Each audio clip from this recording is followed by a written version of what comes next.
Media మిత్రులకు అందరికీ నమస్కారం అండి. నేను 19వ వార్డు కౌన్సిలర్ మునీర్.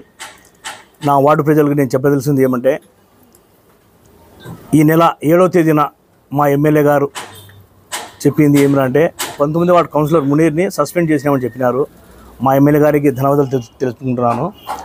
అదేవిధంగా ఈరోజు నేను మా పార్టీ వైఎస్ఆర్సీపీ పార్టీకి సభ్యత్వానికి నేను రాజీనామా చేస్తున్నాను. నా తరపు నుంచి మా సురేష్ బాబు అన్న గారికి ఈ లెటర్ ఇచ్చేదానికి పోయి ఇస్తున్నాను. ఇప్పుడు ఏం ఆలోచించలేదన్నా, దాని తర్వాత వచ్చేస్తున్నాను. ఇంకా కారణం అంటే మీకు అందరికీ తెలిసిందే కదన్నా, 2.5 సంవత్సరాలు మీ అందరికీ తెలిసిందే దానికి ఉండేదానికి. ఇంకా నేను దానికి వివరంగా నేను చెప్పలేదు, తెలుసుకోలేదు. మీ అందరి ప్రజలకు, మా ప్రజలకు, వార్డు ప్రజలకు నేను తెలుసుకునేదానికి చెప్పింది అందరికీ తెలిసిన విషయమే.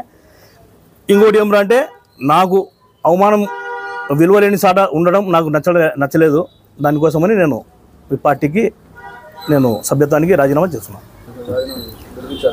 మా వార్డు ప్రజలు నాకు ఎప్పుడు అలవేళలుగా నా ఎంటబడే ఉంటారని, మా అన్న వాళ్ళు కానీ, మా అన్న పిల్లలు కానీ, మా వార్డు ప్రజలు కానీ ప్రతి ఒక్కరూ నన్ను బాగుండాలని ఆలోచించే వాళ్ళే. నా గురించి మా వాళ్ళు ఎల్లవేళలా నా వెంట ఉంటారని నాకు ఆశిస్తున్నాను.